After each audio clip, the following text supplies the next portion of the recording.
High court మళ్ళీ రంగనాథ్ మీద అయితే సీరియస్ అయింది. అసలు మీరు ఇష్టం వచ్చినట్లుగా కూల్చేసి తర్వాత వచ్చి సారీ చెప్తారా? ఏం జరుగుతోంది అసలు? మీరే ఒక ప్రభుత్వాన్ని నడుపుతున్నారా? అని చెప్పి రంగనాథ్ మీద, హైడ్రా మీద సీరియస్ అయింది. మల్కాజ్గిరిలోని 194/1 సర్వే నెంబర్లో ఒక ప్రభుత్వ స్థలం పక్కనే ప్రైవేటు వ్యక్తి 193 పక్కన 193 అనే సర్వే నెంబర్ కలిగినటువంటి ఆ భూ యజమాని ఉన్నాడు. వాళ్ళ యొక్క కాంపౌండ్ వాళ్ళని కూల్చేసి వీళ్ళు కంచె ఏర్పాటు చేశారు. ఎవరు? ఈ ప్రభుత్వ స్థలానికి చెందినటువంటి హైదరాబాద్. దీని గురించి ఆ యొక్క యజమాని కోర్టులో పిటిషన్ వేశారు తన లాయర్ ద్వారా. అది పరిశీలించిన తర్వాత హైకోర్టు ఏమొచ్చేసి నిన్న ఈ విషయం చెప్పింది. మీరు మొదటేమో కూల్చేస్తారు, తర్వాత ఏమొచ్చేసి సారీ చెప్తారు. అంటే మీరే ఒక ప్రభుత్వాన్ని నడుపుతున్నారా అని చెప్పి ప్రశ్నించింది.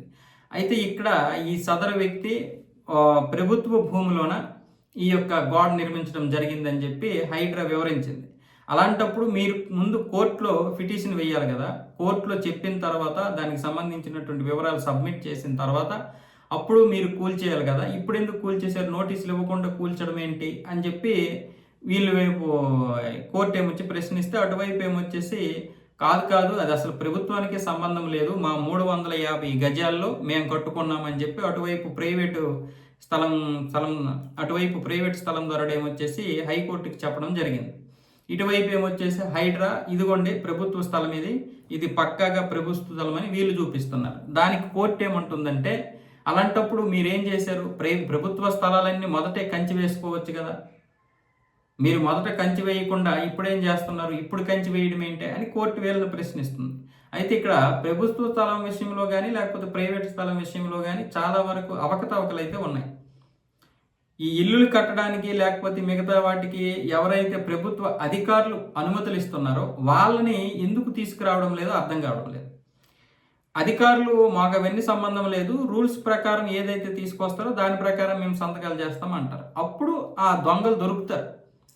మనము బయ్యర్స్ని వదిలేస్తున్నాము, బిల్డర్ని వదిలేస్తున్నాము, ఈ బాధితుడిని పట్టుకొని పాపము వాళ్ళ ఇల్లులు కూల్చేస్తున్నారు.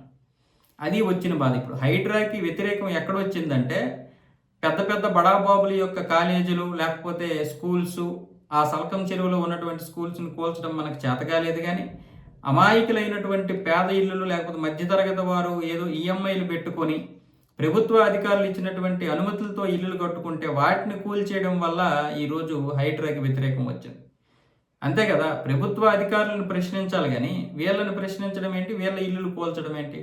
ప్రభుత్వ అధికారులు ఇస్తే కదా వాళ్ళు కట్టుకుంటారు ఇల్లు. కబ్జా చేసి కట్టుకునే స్థాయి వాళ్ళకి లేదు. కబ్జా చేసి కట్టుకునేటటువంటి వారిని మీరు విడిచిపెడుతున్నారు. ఏమైనంటే అక్కడ 10,000 మంది చదువుకుంటున్నారు, అక్కడ 20% హిందువులు కూడా ఉన్నారు, వాళ్ళకి ఫ్రీగా ఉచిత విద్య ఇస్తున్నారు. కాబట్టి మేము ఇలాంటివి కూల్చలేకపోతున్నాము. కేవలం అవి మాత్రమే కాదు, ఇలాంటి కాలేజీలు కూల్చితే 1,00,000 మంది విద్యార్థులు ఈరోజు రోడ్లను పడతారని చెప్పి రంగనాథ్ గారు మరొక కవర్ డ్రైవింగ్ చేస్తున్నారు. మరి అలాంటప్పుడు నిజంగా తప్పేం లేదు, మీరు అలాగ ఆలోచించడం తప్పు కాదు. అలాంటప్పుడు అందరి గురించి అదే ఆలోచించాలి కదా. అమాయకుల యొక్క ఇల్లులు ఎందుకు కూల్చేశారు అది ఇప్పుడు ప్రశ్నిస్తున్నారు. హైకోర్టు ఏమొచ్చేసి ఇప్పుడు రంగనాథ్ మీద వెంటనే నువ్వు మాకు నివేదికలు ఇవ్వాలి, అసలు నువ్వు ఇంతకుముందు కూడా ఆయన్ని తీసేయమని చెప్పి ఆదేశాలు ఇచ్చింది ప్రభుత్వానికి హైకోర్టు. ఇప్పుడేమొచ్చేసి రంగనాథ్ మీద ధిక్కార చర్యలు చేపట్టండి అని చెప్పి నోటీసులు జారీ చేసింది.